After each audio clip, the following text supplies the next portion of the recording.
По-моему, я нашел самый лучший вариант за 5000 рублей. И это не просто громкие слова, обещаю.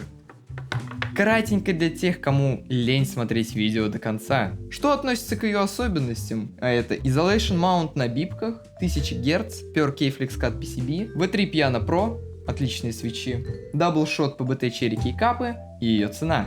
К недостаткам можно отнести отсутствие QMK и EVA, а также не самые надежные винты. К спорным вопросам я отнес ее звук, кноп, а также стабилизаторы. Я поставил этой клавиатуре 7 из 10. Теперь расскажу обо всем чуть-чуть более подробно. Начнем по стандарту. В комплекте идут кофр от пыли, телефонный кабель, 2 пуллера, акцентовые кейкапы, также рецепт по приготовлению утки по-пекински и дополнительные переключатели. Вот они, слева направо. V3 Piano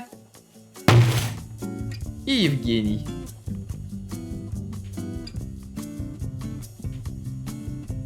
Боже, ему очень плохо. Double-Shot Cherry Keycap из неизвестного материала. Нет, он правда неизвестен, так как я так и не смог найти данную информацию на сайте, но могу предположить, что это ПБТ. Отливка у капов практически идеальная за некоторыми недочетами, но они даже чрезмерны за такую цену, поэтому я в целом остался ими доволен. Шершавенькие, подходящие под цвет корпуса и с кучей дополнительных клавиш. Если вам, конечно, хочется сделать клавиатуру более разнообразно. Однако я предпочел оставить стоковый и добавить на место вин мордочку Акка.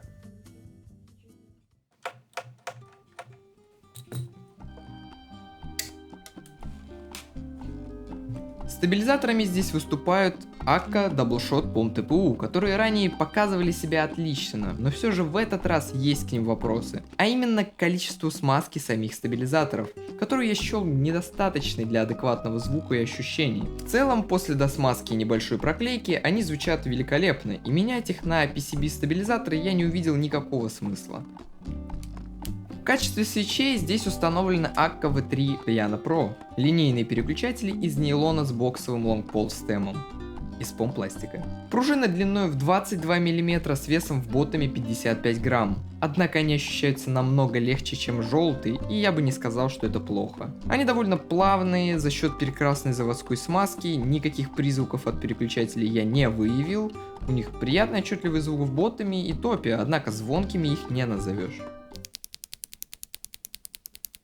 Эта клавиатура выполнена из белого поликарбоната, имеет Isolation Mount с поликарбонатным плейтом, но самой главной ее особенностью является PureKey FlexCut PCB,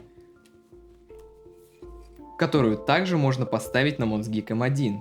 И в официальном магазине есть возможность покупки печатной платы отдельно, что я считаю довольно приятным.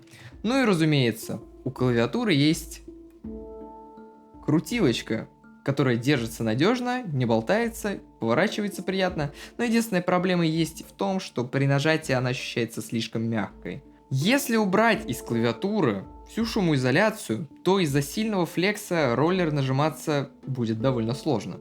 К сожалению, QMK и EVA у Mod 007 PC нет, но это компенсирует ее цена и количество флекскатов. Посмотрите на это.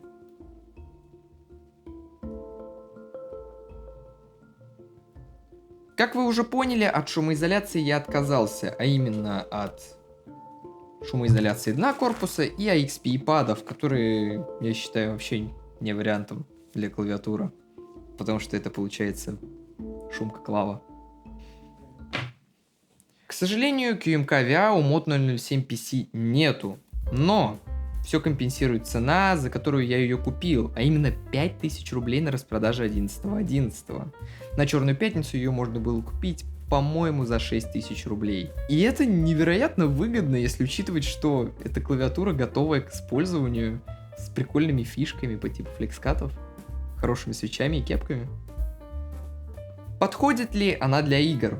У клавиатуры есть полноценные 1000 Гц, которые полностью удовлетворяют моим игровым потребностям. И вот вам немного впечатлений от использования данной клавиатуры моего монтажера, человека, который просидел на этой клавиатуре неделю. Что вы сделали с моей клавиатурой? Вот так вот неожиданно я ворвался. Да, на этой клавиатуре, она, правда, разобрана, я уже посидел больше недели. Соответственно, поработал, помонтировал, было довольно приятно. С учетом того, что до этого я сидел, как вам известно, на Actix 98B, который на кликах.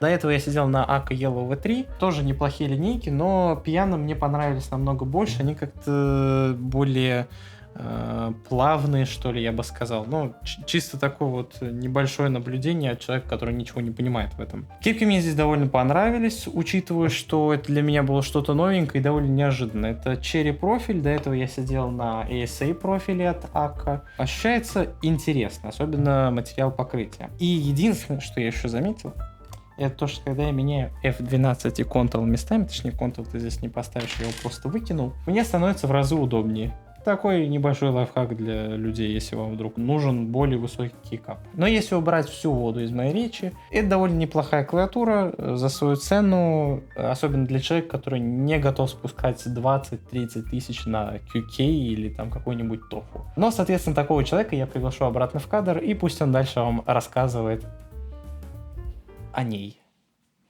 Так, все, возвращаюсь. Лично я попользовался этой клавиатурой 4 дня, тоже готов сложить свое мнение. Но уже с точки зрения звука и пересборок. У этой клавиатуры крайне не рекомендую убирать шумоизоляцию с дна корпуса, так как появляется небольшое ощущение пустоты от легкого поликарбонатного кейса. Также при пересборке есть сомнение, что винты не выдержат, так как они сделаны для крестовой отвертки, а не под шестигранник, винты которых, кстати, вообще не устают. А с этими винтами у меня есть вопросы. Далее, хотелось бы отметить, что из-за флекскатов на данной клавиатуре звук становится, скажем так, не очень четким. И этим я остался не совсем доволен. Объясню так. Если поставить абсолютно разные переключатели, звук у клавиатуры практически не меняется, как у самих переключателей. Они все звучат примерно одинаково.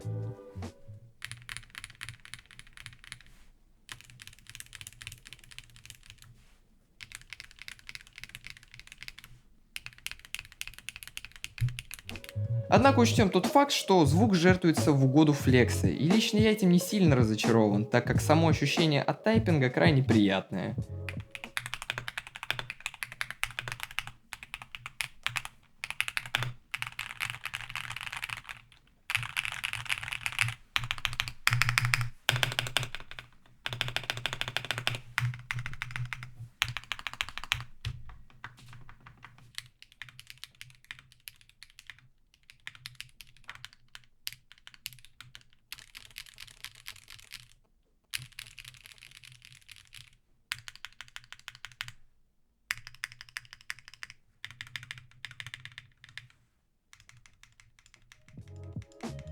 Если вам все же не повезло застать распродажу, рекомендую вам подписаться на сообщество Akka ВКонтакте. Кстати, это не реклама, они бы мне не дали просто убить Евгения.